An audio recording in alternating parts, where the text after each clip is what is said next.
La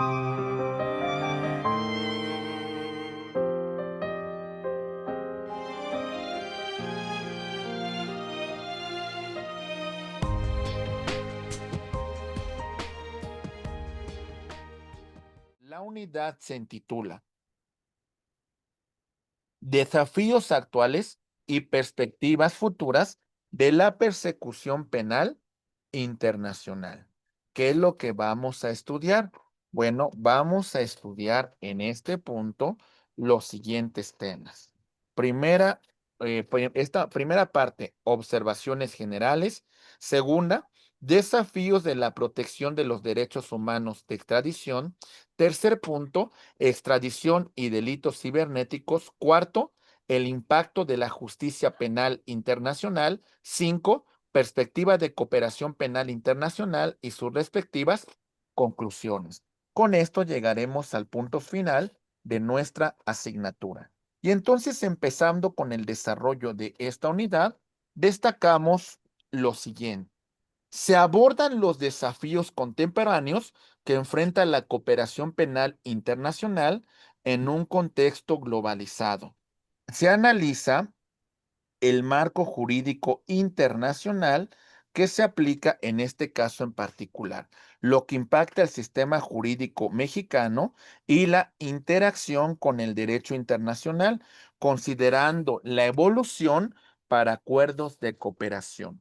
El equilibrio es fundamental. La persecución, en ese caso, la tensión entre persecución penal y la protección de los derechos humanos es un equilibrio esencial que se contempla en nuestra Constitución y en los tratados internacionales que México ha celebrado.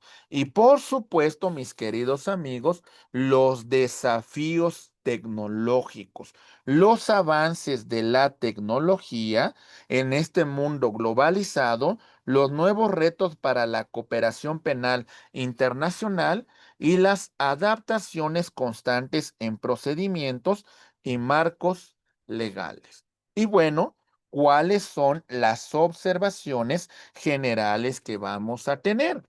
Señalamos lo siguiente. Uno, globalización. En este contexto de cooperación internacional hay una interconexión mundial, lo que facilita la comisión de delitos transnacionales, exigiendo respuestas coordinadas entre los estados.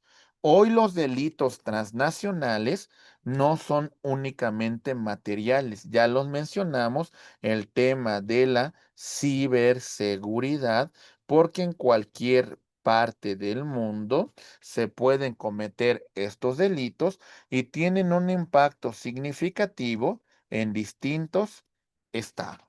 Muy bien, la revolución digital nos conlleva a nuevas tecnologías, generan desafíos que con antelación no conocíamos. Y por supuesto, la materia probatoria y jurisdiccional es muy importante. Hoy, la comunidad internacional se debe reunir para celebrar acuerdos, tratados internacionales para combatir estos temas que son comunes para todos los estados.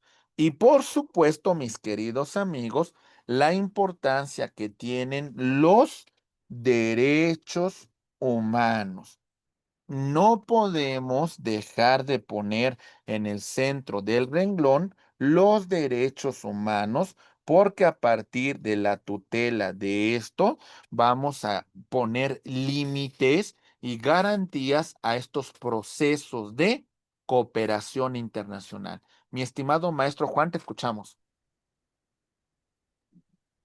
Sí, gracias, maestro Héctor. Ahorita que menciona este tema de la revolución digital y todo este tema de las nuevas tecnologías, hace tiempo me tocó darle asesoría a una persona que a través de Facebook lo contactan para la inversión de criptomonedas, que es el Bitcoin, uno de ellos. El punto fue de que le dijeron que prácticamente lo iban a hacer millonario si invertía en Bitcoin. Él fue haciendo compras de esta moneda Hizo tres compras de 400,000 pesos cada una, en total fueron 1,200,000. La verdad que es sorprendente de que el señor, yo le pregunté, oye, ¿y tú tuviste, ahora sí que en una cuenta palpable, la forma de saber que efectivamente cada vez que tú hacías un depósito se generaba cantidades, pero en moneda mexicana, porque pues el Bitcoin lo manejan en dólares? Dice, no, pues realmente no. Y yo lo cuestionaba, bueno, entonces si no percibías que tu inversión en criptomonedas se estaba viendo reflejado en moneda nacional, ¿cómo fue que seguiste invirtiendo? El punto fue de que el señor me dijo, pues sí, caí, seguí invirtiendo, invirtiendo, y de hecho el dinero no era de él, lo solicitó al banco, y el banco pues ya le estaba cobrando pues el dinero, los intereses, porque él no había cumplido con los pagos mensuales. Entonces, todo este tema que comenta en cuanto a la revolución digital, sí es complejo, porque yo le decía también a esta persona que si él tenía una oficina física de ese negocio, dice, no, dice, todo fue a través en línea. Me metí ahí al Google y me puse a buscar la empresa, que ahorita no recuerdo el nombre, y efectivamente sí, sí aparecía en la zona norte del país. Creo que en Saltillo estaba ubicada esta empresa. Y en YouTube también tienen un canal ahí donde pues hay una especie de presentación de esta empresa, y que todavía sigue. Ahora sí, el canal está abierto, el canal lo puede visitar cualquier persona, y lo puede observar uno de qué se trata. Aunque la página de inversión donde él hacía esos depósitos, ya la cerraron, ya esa página ya quedó cerrada. Entonces, sí, efectivamente, todo este tema de la revolución digital, pues hay personas que la sorprenden, y con el afán de volverse millonarios, pues empiezan a pedir dinero. Mi estimado maestro, ¿se le cerró el micrófono? Se le cerró el micrófono. Si algo está Ajá, pasando aquí con el internet. ajá. Sí, le decía que desafortunadamente hay personas que son sorprendidas por estos ciberdelincuentes, que pues los engañan y les hacen creer que los van a volver millonarios en cuestión de meses, y desafortunadamente pues pierden todo su dinero. Como le digo, esta persona pues ya había pedido dinero al banco prestado, y ahorita tenía pues, la presión del banco para que él pagara las mensualidades. Creo que eran mensualidades de 20,000 pesos que tenía que pagar por el préstamo, o los préstamos, ¿no? Porque fueron tres. ¿Es cuánto, maestro? No, al contrario, mi estimado. La verdad es que estos temas son a veces pareciese que es muy evidente, pero del todo no, ¿eh? Hay veces que sí tienen una estrategia para cometer este tipo de ilícitos. Y muchas veces, en este caso, usted nos señala de una empresa que está en Saltillo. Muchas veces estas empresas ni siquiera tienen una sede fija, y nos encontramos que a través de un computador, una computadora, conecta a lo mejor bajo una red internacional, o una situación donde no puede ser localizada la persona, porque también actúan dentro de la propia Deep Web y verifican un poco de esta información, que en este caso usted nos habla de un delito que tiene que ver con la inversión de criptomonedas. El ejemplo lo podemos señalar que en el caso del presidente de Argentina, Javier Milei.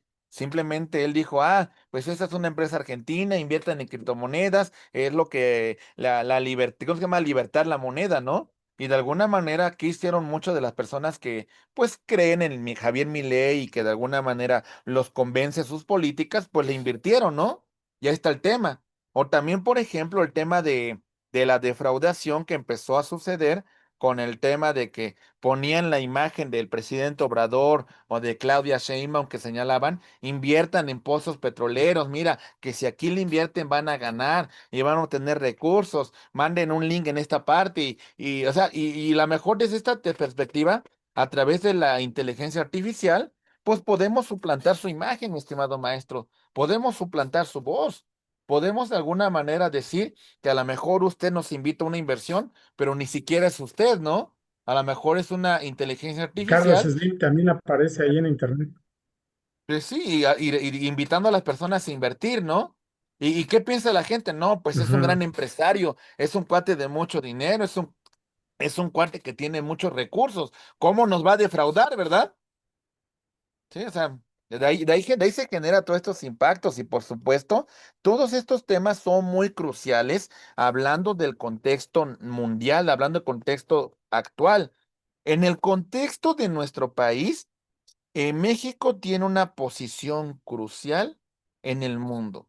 Y si nos enfocamos en América, es un puente entre México y Sudamérica y Centroamérica. Por supuesto, la cooperación penal internacional es fundamental en el caso de México. México tiene distintos compromisos internacionales que ha suscrito en materia penal. ¿Sale? Porque podríamos decir que a lo mejor México es muy activo en celebrar acuerdos internacionales, sí, pero que se cumplan, ese es un detalle importante. La reforma constitucional del 2011 trae consigo un impacto en el tema de los derechos humanos reconocidos en la Constitución y en tratados internacionales, transformando el sistema jurídico en nuestro país. Hoy no hacemos alusión a partir de esta reforma de una jerarquía a través de una pirámide normativa en la cual ponemos en primer lugar a la Constitución. Hoy hacemos referencia más a un denominado bloque de constitucionalidad en la cual en este bloque vamos a poner en el centro a los derechos humanos y vamos a poner con la misma eficacia normativa los derechos humanos de fuente constitucional y lo que se establezca en tratados internacionales en materia de derechos humanos. Por supuesto, también vemos un aspecto muy importante por lo que respecta a la delincuencia organizada transnacional y a los diversos acuerdos que hemos celebrado para combatir estos grupos criminales. Estos son desafíos muy importantes dentro de la persecución penal. Pero no olvidemos también la tutela tan fundamental que se tiene en el caso de los derechos humanos en el tema de la extradición. ¿Por qué? La extradición sigue siendo uno de los mecanismos más importantes en el tema de cooperación penal internacional, pero plantea desafíos muy importantes en la protección de derechos humanos. Lo que vamos a encontrar es un equilibrio jurídico en el tema de equilibrar la persecución penal internacional con la protección de los derechos fundamentales en los procesos de extradición. Es decir, en esta balanza, nosotros tenemos que hacer un ejercicio de ponderación. Vamos a poner en el centro de esta balanza también la necesidad del derecho penal internacional, ¿ok? Pero también vamos a poner en esta balanza los derechos humanos. Y entonces hay que verificar criterios que hasta cierto punto logren este equilibrio que es fundamental para el tema de la cooperación internacional. Recuerden, México es un estado que tiene muchos acuerdos de cooperación internacional. Podríamos decir que hay cierto compromiso con el respeto a los derechos humanos y que se deben garantizar a través de procedimientos de extradición que cumplan con estándares internacionales. En este caso, digamos, si México quiere cumplir a cabalidad con estos acuerdos y con esta cooperación internacional en el tema en el tema de extradición, por supuesto, hay que cumplir con estos procedimientos sobre el derecho sobre la extradición, pero por supuesto, a garantizar la tutela de los derechos humanos en este caso en particular. ¿Se va comprendiendo, mis queridos amigos? ¿Vamos bien? Ok, es importante la protección a los derechos fundamentales de la persona extraditable. Es importante garantizar y asegurar que no enfrentará violaciones a sus derechos humanos en el estado requirente.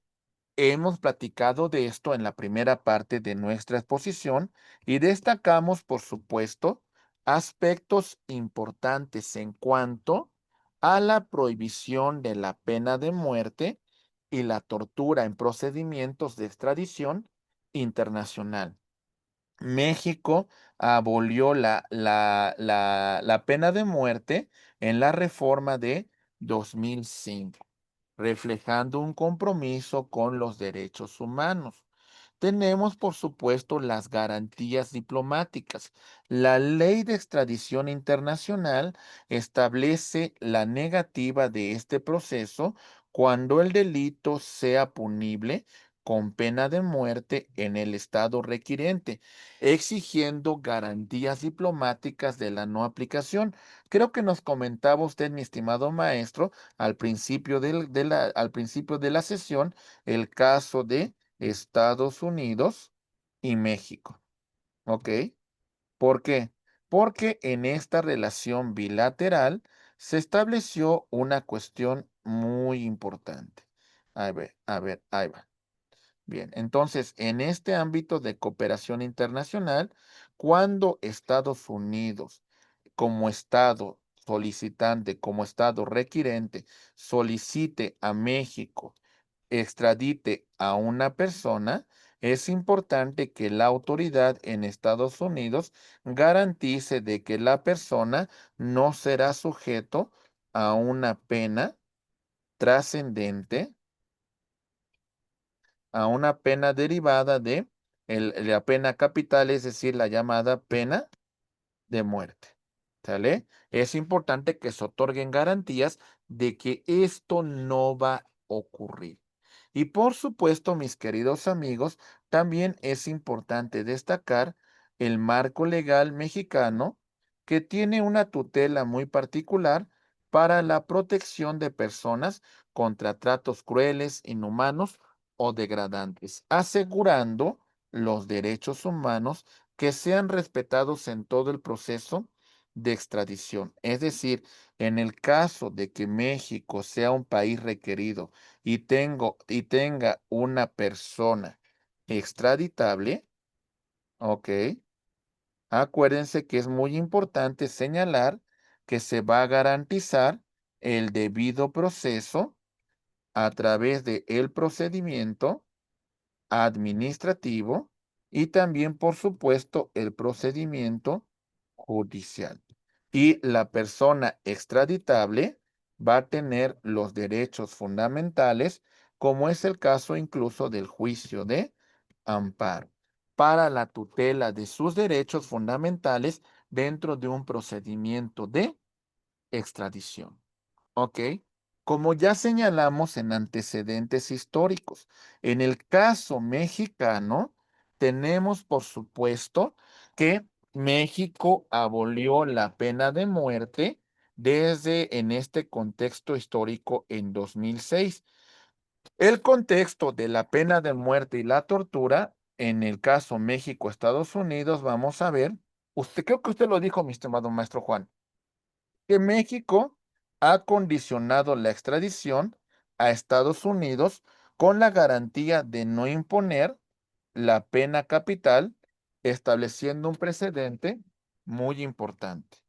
Por supuesto, es fundamental hablar de la reforma constitucional que pone en la balanza los derechos humanos incorporados en los tratados internacionales, estableciendo la tutela del denominado bloque de constitucionalidad. Y por supuesto, los distintos tratados en los criterios de la Suprema Corte de Justicia de la Nación, fortaleciendo, en este caso, si existe un riesgo de tortura en el país requirente, pues tenemos uno de los principios fundamentales para no conceder la extradición.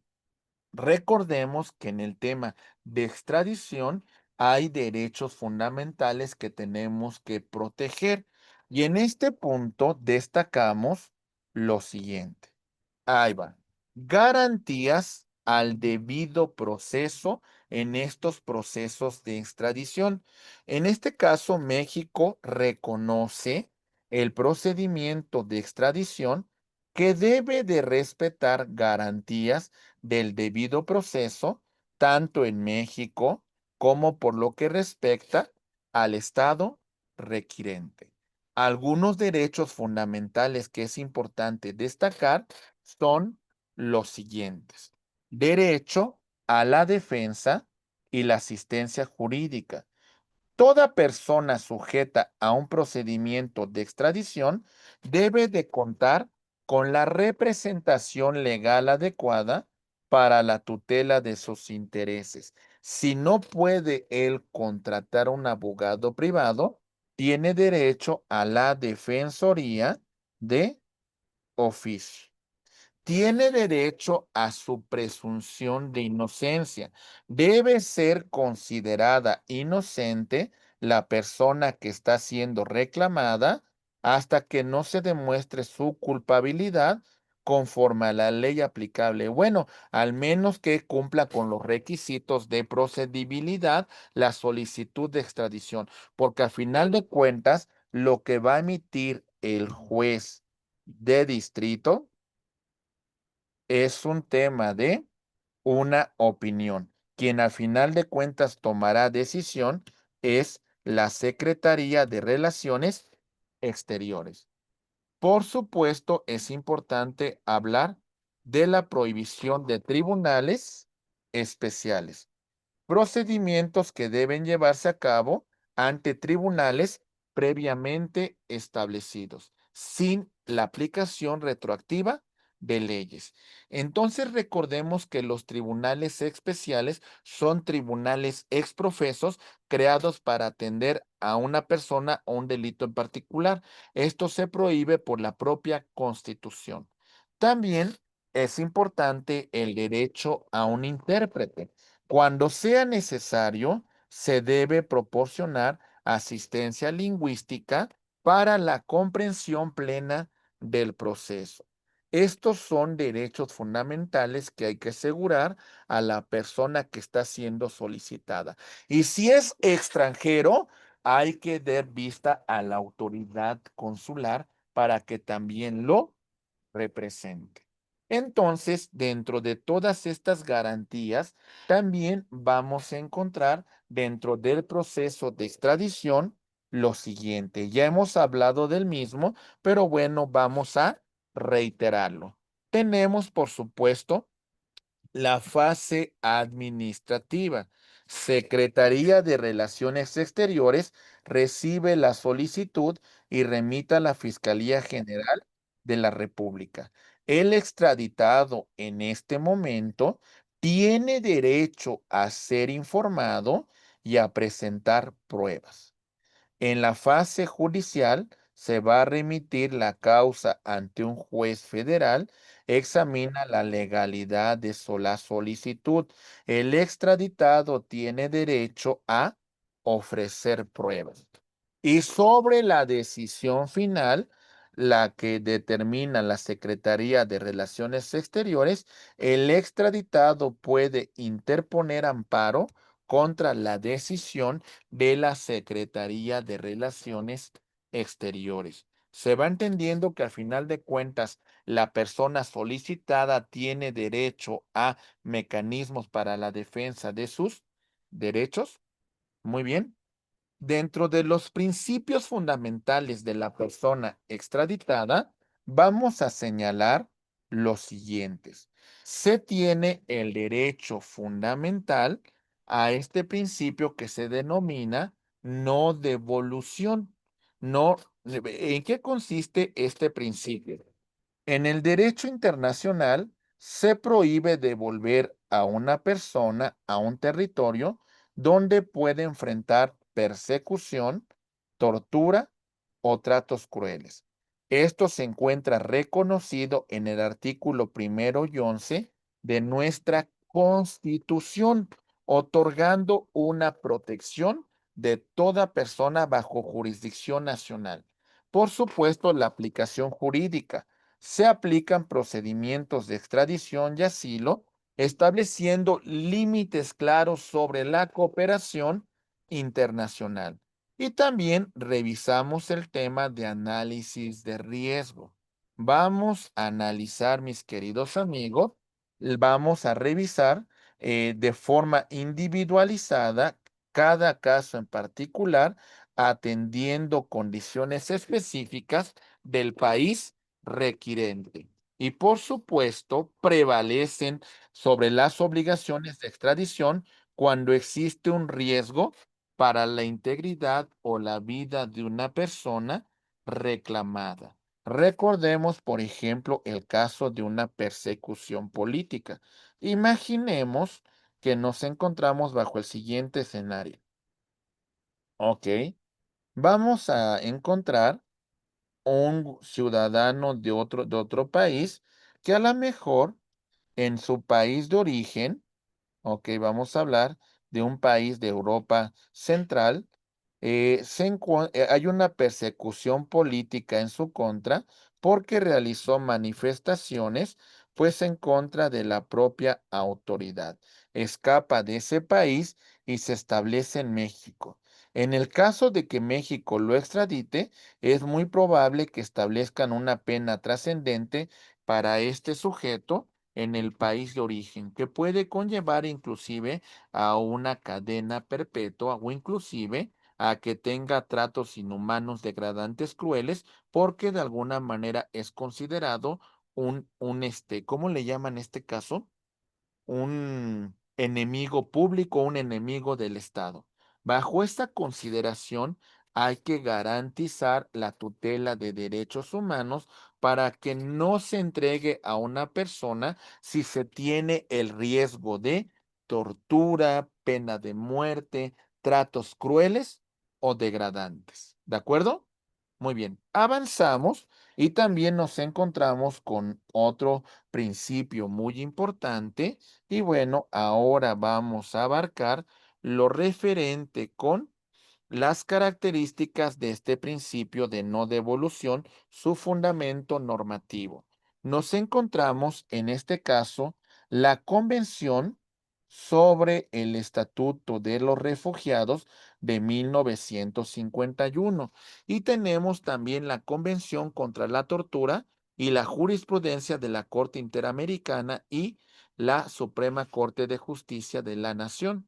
También, por supuesto, no solamente protege a refugiados, sino a cualquier persona cuando exista riesgo de violaciones graves a sus derechos humanos. Las autoridades deben de evaluar el riesgo real y la persecución o tortura en el país requirente. Es importante que los tribunales mexicanos revisen la evaluación de riesgo realizada por las autoridades administrativas y en base de eso emitan su respectiva recomendación. ¿De acuerdo? Otro tema crucial que es importante analizar es el tema de la extradición y en particular enfocada a delitos cibernéticos.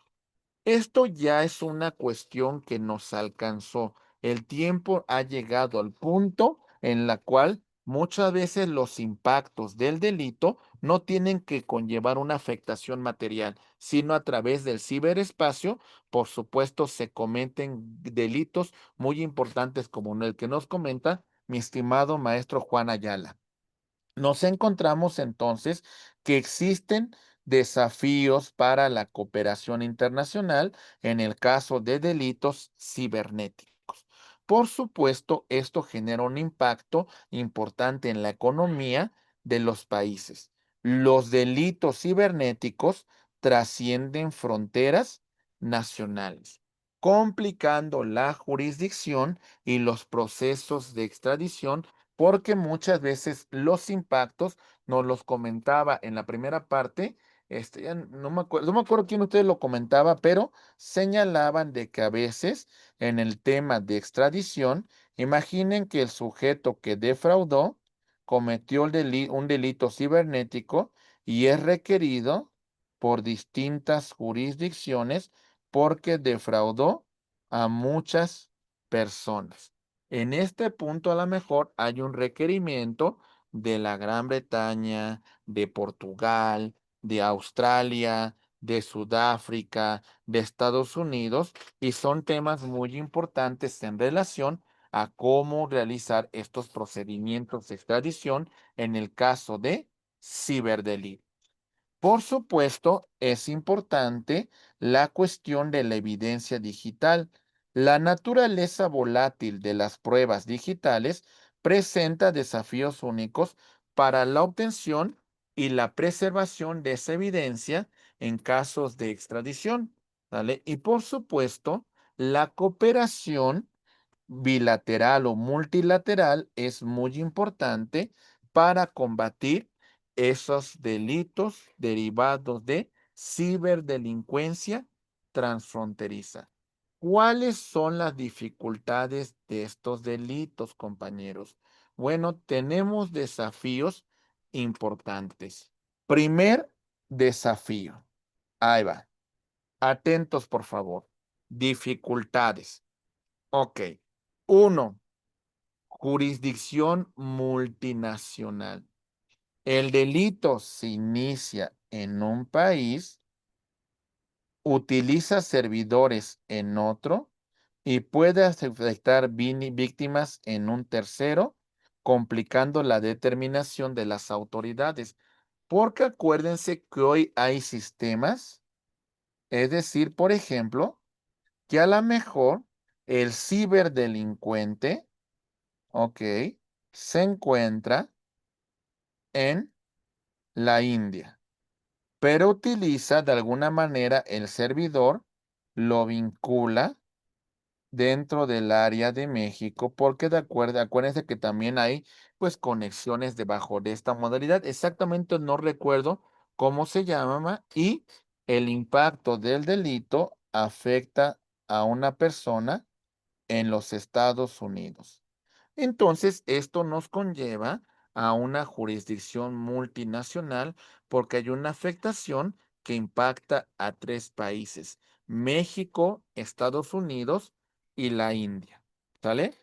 Otro aspecto muy importante en relación a los delitos cibernéticos es a veces el tema de bueno, no, el tema de la ocultación de la identidad. Perpetradores pueden ocultar su identidad mediante, en este caso, ocultan su ubicación mediante VPS, ¿sale? O uso de la red Tor, dificultando el rastreo u origen geográfico real para los procesos de extradición.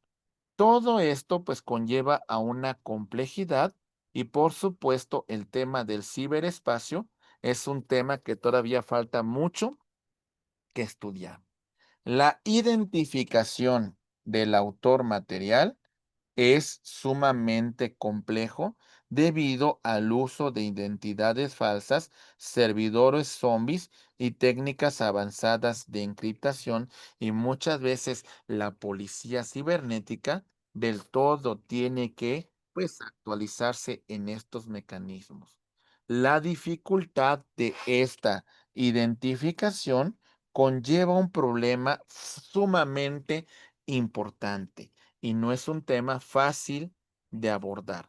Dentro del marco jurídico en México, el tema de la ciberseguridad tiene una tipificación particular en el Código Penal Federal. Tipifica diversos delitos informáticos, pero la legislación aún presenta muchas lagunas en casos transnacionales. Los criterios de conexión. México ha empezado a aplicar criterios como el lugar donde se produjo el resultado del delito o donde se encuentran los servidores utilizados. Sin embargo, hemos visto el caso de PPS que nos ubican en un lugar distinto, o también los problemas de encriptación. Es un tema complejo. Y también, por supuesto, la colaboración con agencias internacionales como la Interpol resulta fundamental para la identificación de autores y la determinación de la jurisdicción. El tema no es fácil, ¿eh? Es un gran desafío el tema de la delincuencia a través de medios digitales. nos encontramos también con otro desafío que ya hemos platicado. El desafío en el tema de la obtención de pruebas, aseguramiento de pruebas electrónicas. Nos encontramos, por supuesto, con la naturaleza volátil y transfronteriza de la evidencia digital, que plantea recursos únicos. Por ejemplo, la volatilidad de datos. Pruebas pueden ser alteradas o eliminadas rápidamente. Y por supuesto, la intervención de la policía cibernética es fundamental para pues, tener esta evidencia que por supuesto, por su naturaleza, puede desaparecer así. La jurisdicción transfronteriza. Los datos suelen ser almacenados en servidores ubicados en jurisdicciones extranjeras, por lo que el tema de la colaboración es muy importante. La resistencia corporativa. Las empresas tecnológicas no pueden resistirse a proporcionar información e inclusive son muy resilientes a colaborar con las autoridades. Y por supuesto, la cadena de custodia digital es compleja de mantener y por supuesto tenemos que tener una atención especial a este tipo de delitos. También, por supuesto, nos encontramos con un desafío importante en el tema de la obtención y aseguramiento de pruebas electrónicas. Es importante la asistencia jurídica mutua. Procedimientos tradicionales de asistencia jurídica son lentos, ¿ok? Para la obtención de evidencia digital. Esto puede desaparecer en horas. Compañeros, hoy requerimos tratados, requerimos acuerdos internacionales de colaboración para asegurar la efectividad de esta prueba digital. Los conflictos legales. Tenemos leyes de protección de datos personales y esto pueden entrar en conflicto con las obligaciones de cooperación penal internacional de otros. Estos conflictos nos conllevan a ejercicios verdaderos de ponderación y, por supuesto, atender esto a través de tratados internacionales y una regulación normativa mucho más específica. La admisibilidad de la prueba. La evidencia digital que se obtenga en el extranjero debe de cumplir con estándares probatorios para nuestro país y esto, por supuesto, genera una problemática.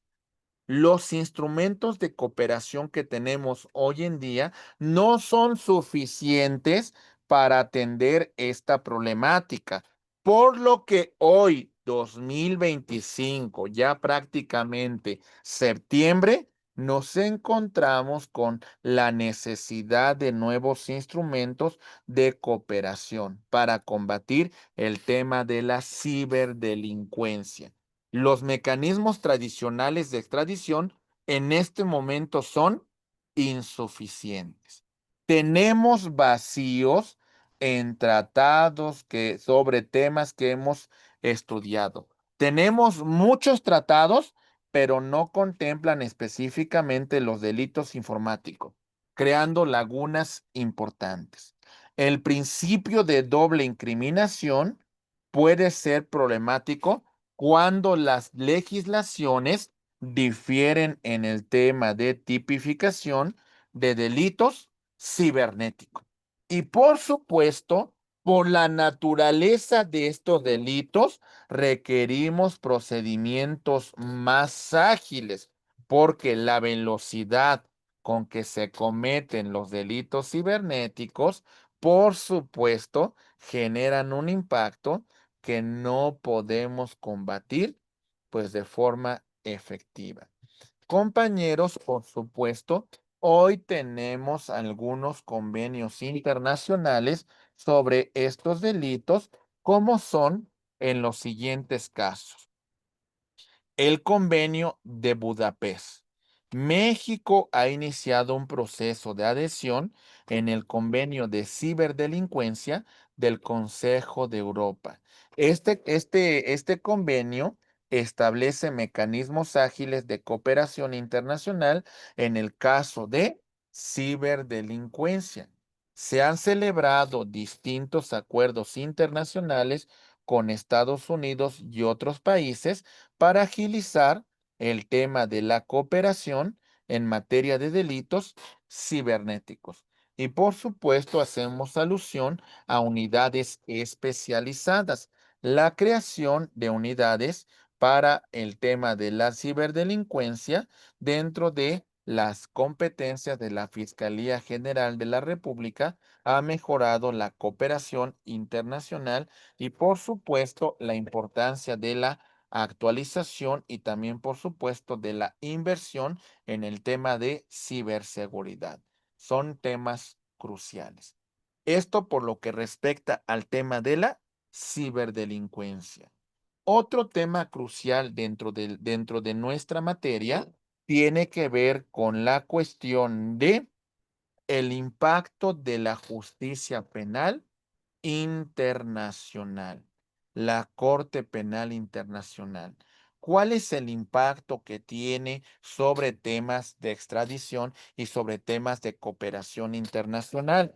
Decimos, el tema de la justicia penal internacional ha transformado la cooperación penal estableciendo mecanismos que complementan los sistemas tradicionales. Hay una evolución en estos procesos, ¿ok? Y compiten los sistemas tradicionales, pues, de distintas regiones y también, por supuesto, en los temas de procesos tradicionales de extradición, tanto pasiva como activa. Y México, por supuesto, se ha comprometido en conferencias multilaterales y ha adaptado su marco normativo para el cumplimiento de la justicia penal internacional. En relación a esta justicia penal internacional, vamos a destacar el caso de la Corte Penal Internacional y por supuesto su relación con la extradición. México ratifica el Estatuto de Roma en 2005, asumiendo las siguientes obligaciones. Uno, cooperación plena.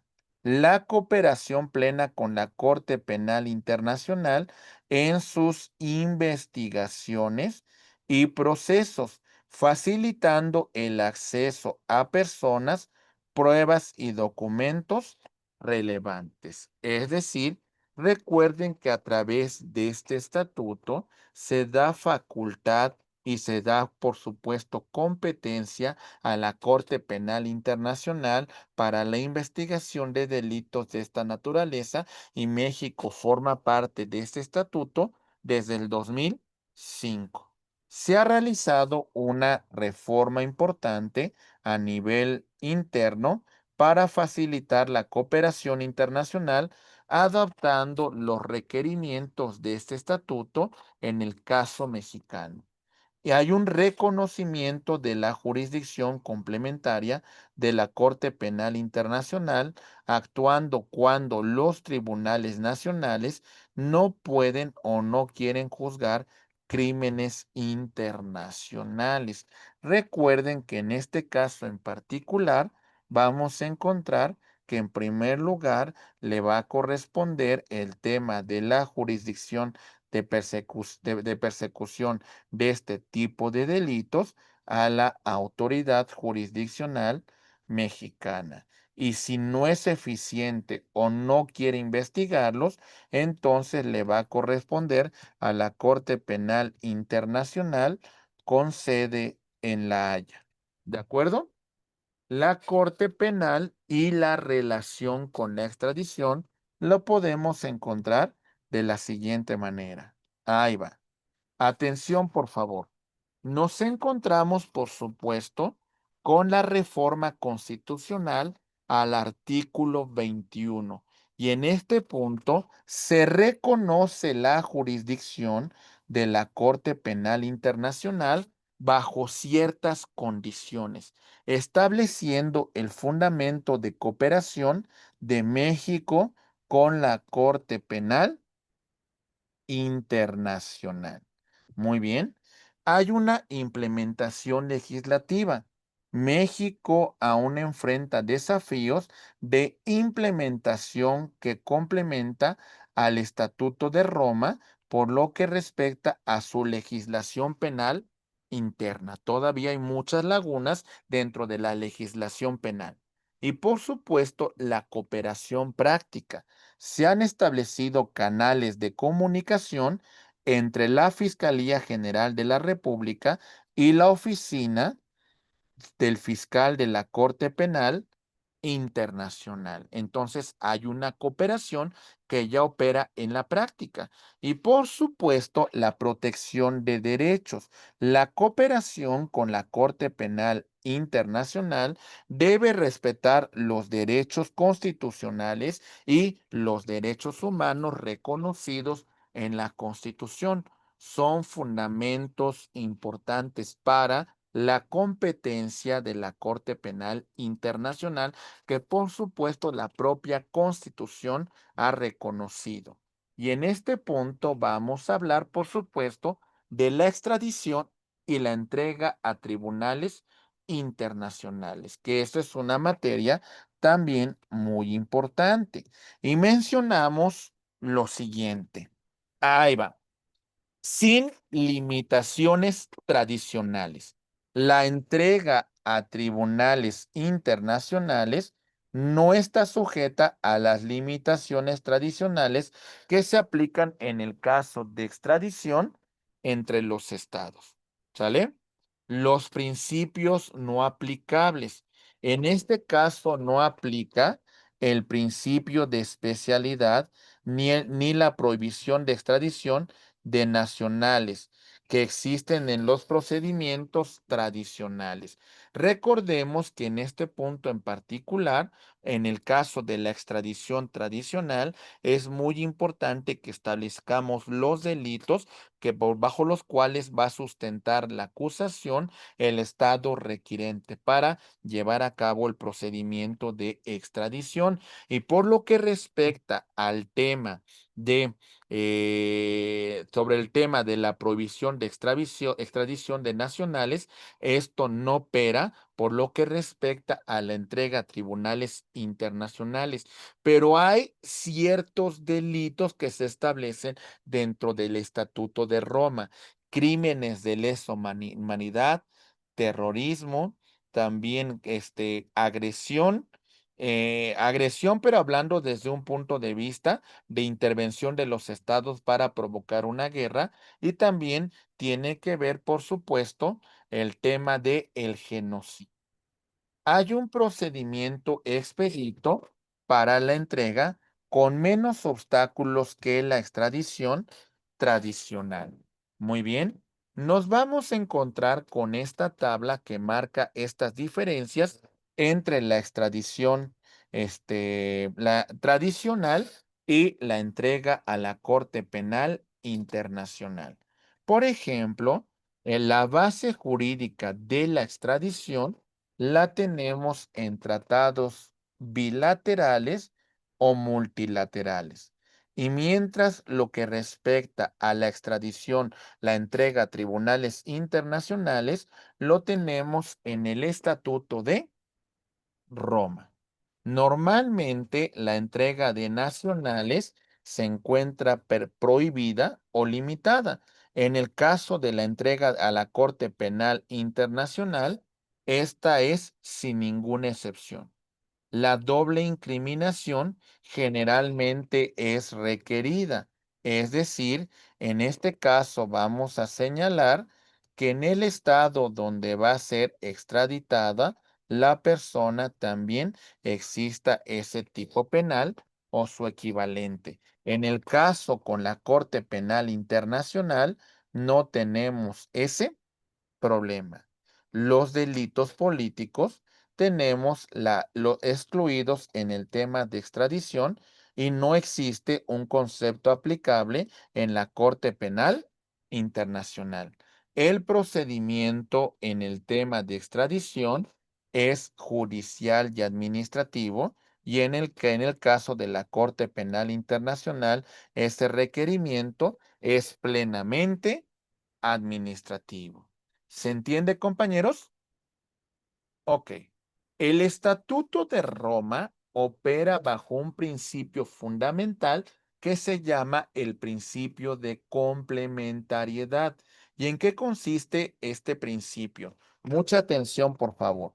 Vamos a destacar lo siguiente. Decimos, uno, este principio es fundamental en el Estatuto de Roma. Establece, punto número uno, la jurisdicción de la Corte Penal Internacional es secundaria. Solamente actúa cuando los estados no pueden o no quieren investigar o enjuiciar genuinamente los crímenes contemplados en el Estatuto de Roma. Es decir, ese Estatuto de Roma implica que la legislación de los Estados miembros que suscribieron ese estatuto hagan las reformas a su legislación interna para incluir delitos como genocidio, crímenes de lesa humanidad, crímenes de agresión, ¿ok? También el tema de terrorismo, ¿vale? Etcétera, etcétera. Y si el Estado no aplica estos delitos, si el Estado no hace una investigación efectiva, entonces tenemos la potestad de que conozca la Corte Penal Internacional con sede en La Haya. ¿Se entiende, compañeros? ¿Sí? Muy bien. Acuérdense lo que hemos destacado. Hay una prioridad nacional. La jurisdicción primaria corresponde a los estados, respetando su soberanía judicial. El fortalecimiento judicial implica la iniciativa a los estados a fortalecer sus sistemas para integrar, para juzgar también los crímenes internacionales. ¿De acuerdo? Muy bien. En este tema de principio de complementariedad, vamos a ver el caso nacional. Vamos a revisar, por ejemplo, lo siguiente. Mucha atención, por favor. Decimos, punto número uno, México tiene la responsabilidad de investigar y enjuiciar crímenes internacionales cometidos en su territorio. ¿De acuerdo? La Corte Penal Internacional evalúa si México tiene la capacidad y voluntad de llevar genuinamente esos procedimientos. Y la intervención subsidiaria consistiría solo si se determina la incapacidad o falta de voluntad, la Corte Penal Internacional puede ejercer su jurisdicción complementaria. ¿De acuerdo? Muy bien. Perspectivas futuras de la cooperación penal internacional es muy importante. Compañeros, hoy en día hacemos alusión a un criterio fundamental, el derecho penal internacional, y la cooperación penal internacional es importante. Nos implica desafíos nuevos y, por supuesto, atender la delincuencia transnacional en la era digital. Los efectos del delito no se circunscriben a una sola nación, tienen un impacto global. Por lo que hoy en día los avances tecnológicos y la mayor integración de los sistemas judiciales ofrecen oportunidades sin precedentes para fortalecer mecanismos de cooperación internacional. Por eso, México es un actor relevante en el escenario internacional y regional, lo que conlleva, por supuesto, a la preparación de los abogados en estos temas que tienen un impacto para combatir el crimen internacional. Hay que adaptar nuestros sistemas jurídicos para superar estos obstáculos.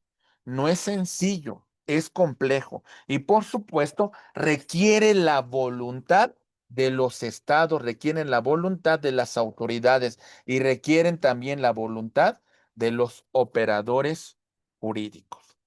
En este punto, hay que llegar al punto de una armonización legislativa y la estandarización de procedimientos. Nos encontramos, por ejemplo, las diferencias de tipificación, que es un problema importante en el tema del derecho penal internacional. Los sistemas jurídicos divergentes clasifican los delitos de manera distinta. Esto dificulta la cuestión de cooperación internacional. ¿Se comprende, compañeros? Sí.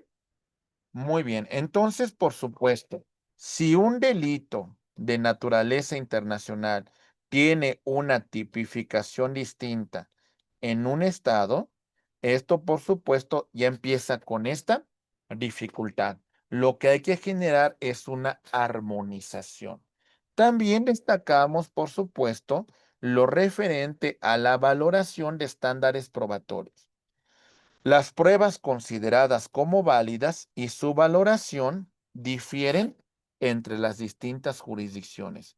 También es un tema de armonización que tenemos que llevar. Los procedimientos de cooperación son fundamentales. Los protocolos internacionales pues pueden variar sustancialmente entre los países. Los niveles de cooperación no son iguales y esto conlleva a una dificultad para verdaderamente hacer efectivo el derecho penal internacional.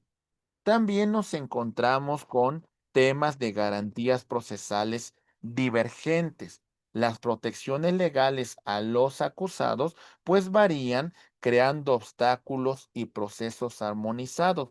Porque a lo mejor imaginen ustedes que México contra la sentencia que se dicte en última instancia pues conlleva un recurso que se llama el juicio de amparo, ¿no? Es decir, aquí en el caso de México, tenemos el amparo para revisar en última instancia las sentencias que tienen el carácter firme. Y a lo mejor, por ejemplo, en este combate, en este tema de derecho penal internacional, resulta que en Estados Unidos la decisión que dicte el tribunal es inapelable. Lo que nos encontramos aquí con una divergencia de recursos que se tienen entre un estado y otro. O algunos a lo mejor tienen mecanismos que son mucho más efectivos que el propio juicio de amparo. ¿Vamos bien? Bien, avanzamos. Y también, por supuesto, nos encontramos también con otros temas que tienen que ver con la implementación de estándares internacionales. México ha avanzado incorporando definiciones establecidas en convenios internacionales como la Convención de Palermo sobre la delincuencia organizada. Si algo ha hecho México bien dentro de la comunidad internacional, que constantemente está participando dentro de tratados internacionales, incorporándose a estos organismos, que se apliquen efectivamente es otra cosa, ¿sale? La reforma al sistema penal implica la transición al sistema acusatorio, facilita la cooperación con países que utilizan sistemas similares, especialmente en materia probatoria.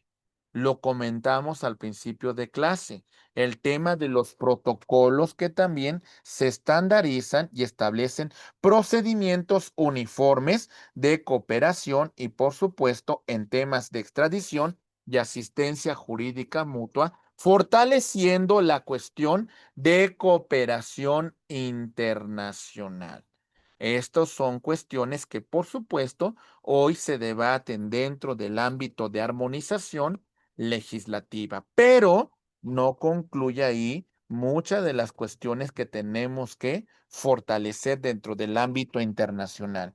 También destacamos el tema de el fortalecimiento de la confianza y el diálogo entre los estados. Es decir, el tema de la soberanía, hasta cierto punto, tiene que complementarse. Sí, hay un respeto y un reconocimiento a la soberanía y a los sistemas jurídicos nacionales, pero es importante en este caso, el fundamento de la cooperación internacional y, por supuesto, la colaboración entre las autoridades. Si dentro del propio derecho interno nos cuesta trabajo ponernos de acuerdo entre entidades federativas, imaginen la dificultad que implica el tema de cooperación internacional. Es importante dentro de este fortalecimiento de confianza, mecanismos de transparencia en estos procedimientos. Lo que se requiere es la confianza entre los estados que participan en la celebración de estos acuerdos y en estos cumplimientos de cooperación internacional. ¿Realmente cumplimos con estos compromisos o solamente los celebramos y no cumplimos en su totalidad? Adherirnos a estos tratados implica compromiso de cumplimiento. ¿Lo hacemos efectivo o no? Y también, por supuesto, el diálogo constante, los mecanismos de comunicación permanente entre autoridades judiciales y fiscales de los estados. Es importante. Compañeros, ¿qué hacemos para fortalecer la confianza y diálogo entre los estados? Algunos mecanismos que podemos implementar son los siguientes. Redes de cooperación. México participa, ya vimos en la tercera unidad, si no más recuerdo, redes como Iberred que facilitan el contacto directo entre autoridades judiciales de distintos países, en este caso los que conforman lo que se conoce como Iberoamérica. Incorporamos a los países latinoamericanos, a España y Portugal. Tenemos también la formación conjunta, programas de capacitación internacional para jueces, fiscales y policías y, por supuesto, la comprensión mutua y la confianza entre sistemas.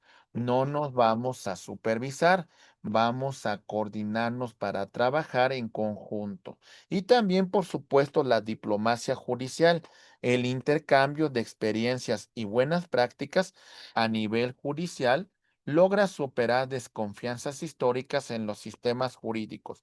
México, en constante, por ejemplo, la Suprema Corte de Justicia de la Nación, en este diálogo jurisprudencial, con la Corte de Estados Unidos, con la Corte Constitucional de Colombia, con el Tribunal Superior de España, con el Tribunal Constitucional de Alemania, con la Corte Suprema de Canadá, con el Tribunal Supremo de Brasil, con el Tribunal Supremo de Argentina, con la Corte Penal de Egipto, con la Corte Penal en Sudáfrica, etcétera, etcétera. Esto implicaría, por supuesto, el fortalecimiento en las decisiones judiciales que se van a implementar. Entonces, el tema del diálogo jurisprudencial es importantísimo. Y bueno, mis queridos amigos, en todos estos comentarios, también vale la pena la innovación tecnológica y la aplicación cooperativa jurídica. Hoy tenemos que trasladarnos hasta La Haya, Holanda, para tener una conferencia, para tener una reunión con nuestros homólogos en Holanda. Tenemos que trasladarnos hasta Francia para tener una comunicación directa con las autoridades francesas o con la Corte Europea de Derechos Humanos en Estrasburgo, Francia. No, ¿verdad? Hoy la comunicación es instantánea. A lo mejor algunos de ustedes se encuentran en Guadalajara, algunos se encuentran en Monterrey, en Puebla, en Chiapas, en Oaxaca, en en Baja California, en Tijuana, en La Paz, en varias ciudades del país. Y el tema de la comunicación hoy es inmediata. Aceleramos estos procesos de cooperación internacional.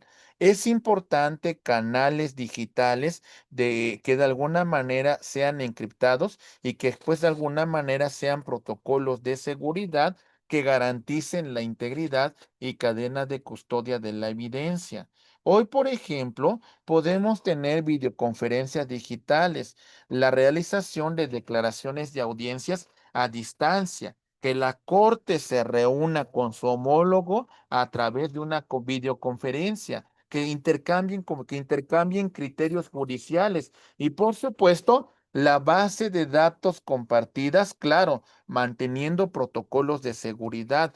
Para todo esto, compañeros, es un tema de confianza y es un tema de cooperación de muy alto nivel, ¿eh? Si no, esto no se va a lograr. La innovación tecnológica es fundamental en esta cooperación internacional. Mis queridos amigos, plataformas digitales. México está implementando sistemas electrónicos de gestión de solicitudes de extradición, asistencia jurídica, reduciendo tiempos y costos. Hoy en día, la inteligencia artificial nos ayuda a tomar decisiones, pero que el último es un instrumento, no debe de suplantar la decisión que debe de tomar una autoridad. La justicia digital. Durante la pandemia, estos procesos se agilizaron. Durante la pandemia, estos temas virtuales, por supuesto, son el tema de hoy en día. El trabajo a distancia, por supuesto, el llamado teletrabajo, la cuestión de la justicia digital, todas estas cuestiones, por supuesto, son un tema muy actual.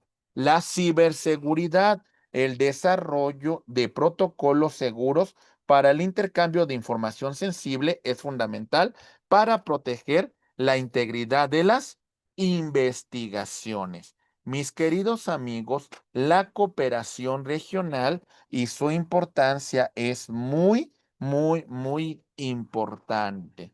Hoy hablamos de mecanismos regionales que ofrecen ventajas significativas.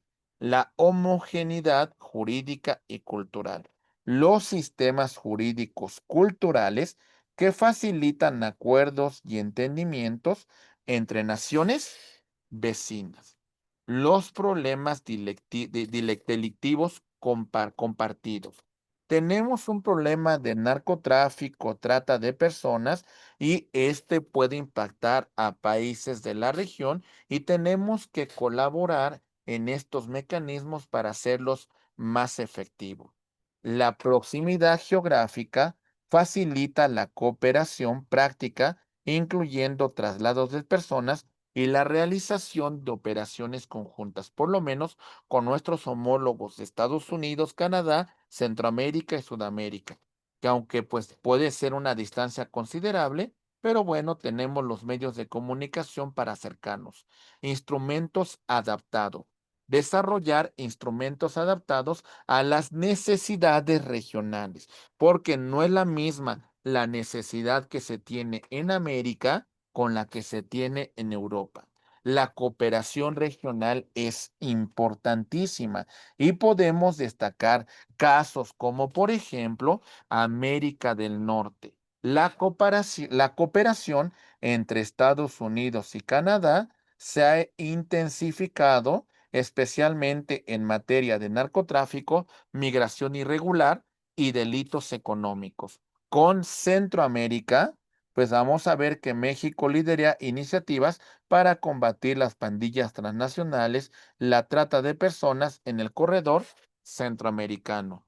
Con Latinoamérica, mecanismos como Mercosur y la Comunidad Andina han permitido protocolos para desarrollo regional y organismos multilaterales como la Organización de Estados Americanos y la CELAC proporcionan plataformas para coordinación de políticas en cooperación penal regional. Es muy importante todas estas cuestiones.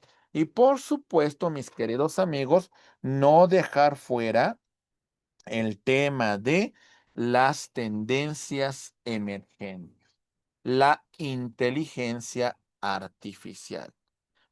Analiza grandes volúmenes de datos y detecta patrones delictivos transnacionales y por supuesto, esta es una herramienta muy importante y simplifica nuestro trabajo. Lo que antes nos llevaba días, horas, semanas, hoy lo podemos hacer rápidamente a través del uso de estos algoritmos. Nada más que cuidado, que esto no suplante la decisión final que nosotros tenemos que tomar, el sesgo que el ser humano debe de considerar. El uso de la tecnología revoluciona la cadena de custodia digital y la verificación de documentos en sus procedimientos de extradición. ¿Sale? Esta tecnología del blockchain, por supuesto, revoluciona todos estos elementos que hemos señalado con antelación y la jurisdicción internacional se encuentra en esa expansión. Nos dice Luigi Ferrajoli en su obra Principia Juris que el tema de la jurisdicción internacional en un futuro tendrá mayor impacto que la propia justicia nacional y el ejemplo podemos verlo en América en referente a la Corte Interamericana de Derechos Humanos que genera cambios muy importantes en nuestro mandato constitucional y por supuesto también en las reformas legislativas. Hablando sobre todos estos puntos, hay desafíos emergentes que, por supuesto, son temas cruciales que nos afectan a todos. Hablamos, por supuesto, de temas de soberanía y cooperación. Compañeros, a lo mejor el tema de la soberanía nacional tiene que adaptarse y tiene que incluir elementos de cooperación internacional. La soberanía ya no es un concepto del siglo XVII. Hoy la soberanía tiene un mayor impacto tomando en cuenta la globalización. Los derechos humanos es un tema central dentro de las políticas públicas nacionales e internacionales. Sí, debe seguir siendo el eje rector, debe seguir siendo el punto central para garantizar los derechos fundamentales. Nuevas formas delictivas. La evolución de la delincuencia transnacional exige adaptaciones continuas y mecanismos de cooperación, como lo hemos señalado con antelación. México tiene un papel crucial por su ubicación geográfica. Y esto nos conlleva a grandes desafíos y por supuesto a niveles de cooperación importantes. Tenemos una experiencia fundamental en el tema del crimen organizado. Es un problema que nos afecta y que por supuesto tiene un impacto en todos los sectores de la sociedad mexicana. Estamos en esta.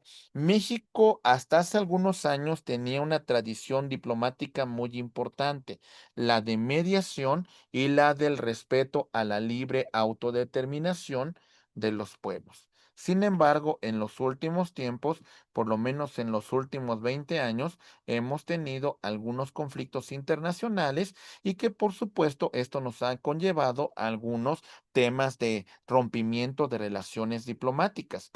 Los temas que hoy vemos es un canal de comunicación entre el civil law y el common law. ¿Por qué?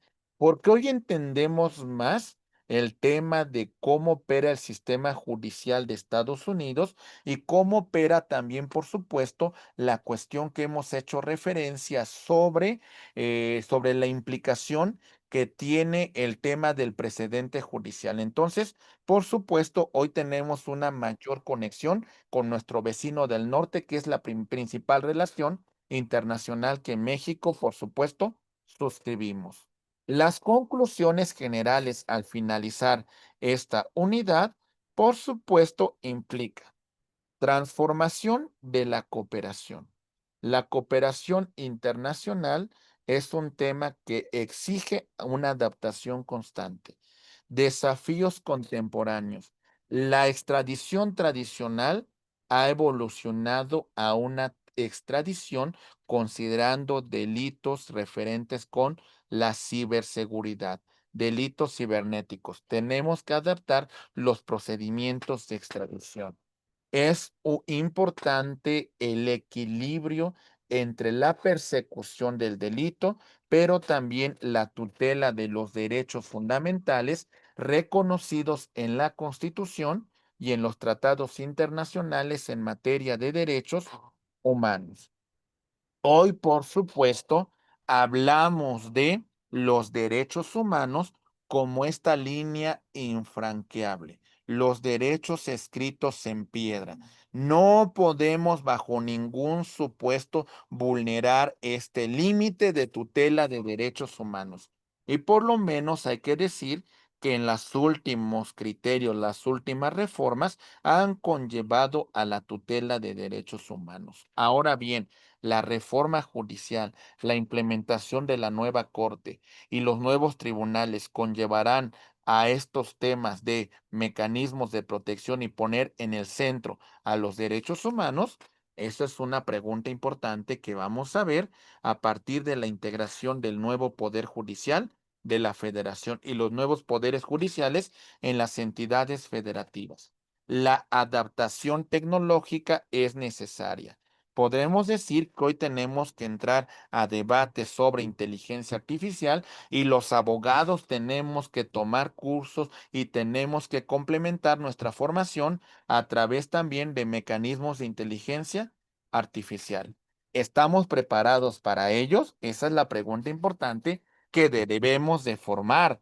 Y por supuesto, acuérdense, la justicia internacional es complementaria. El Estatuto de Roma es complementario. Los delitos que se establecen dentro del Estatuto de Roma, tenemos que establecer las sanciones en nuestros códigos penales y, por supuesto, su persecución. Ahora bien, que lo hagamos efectivo, pues esto depende también de nuestras propias autoridades y de forma subsidiaria, de forma complementaria. Si México no es capaz, si México no quiere, tenemos la jurisdicción de la Corte Penal Internacional y por supuesto, este es un tema muy importante que México ha suscrito desde el 2005. La armonización y confianza. Compañeros, la cooperación internacional requiere una cuestión muy importante, compromiso internacional. ¿Tenemos ese compromiso internacional? ¿Realmente tenemos una cooperación eficaz?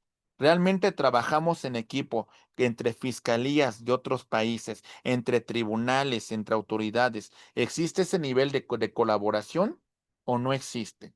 Ese es un punto clave para hablar de esta cooperación penal internacional. Hablamos de innovación tecnológica, la inteligencia artificial, el blockchain y por supuesto, compañeros, la modernización de los sistemas penales y la capacitación de su personal y por supuesto, el enfoque regional que tenemos en el caso de México. Compañeros, la reflexión final para cerrar la presente sesión nos conllevaría a estos puntos. Primero, la justicia internacional como avance civilizatorio.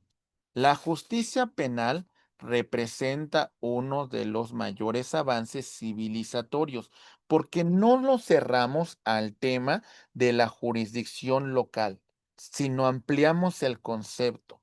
Si esto lo vemos de esa manera, entonces tenemos que armonizar los sistemas jurídicos del mundo. La cooperación internacional. Su eficacia depende de la voluntad de los estados.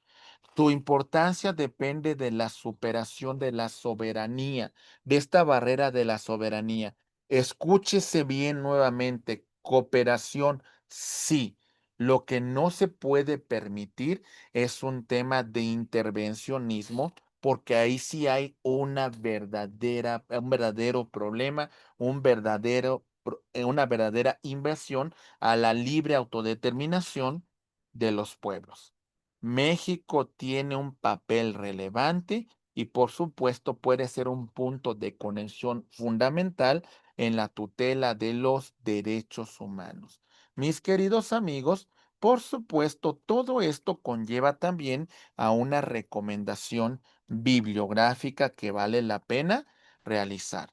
Y en este orden de ideas, por supuesto, para complementar este estudio y que ustedes de alguna manera soporten todo el conocimiento que hemos visto aquí y que por supuesto les voy a compartir sobre este tema, compañeros, un video de resumen sobre los puntos que vimos aquí para que en unos minutos ustedes retroalimenten la información, ¿vale?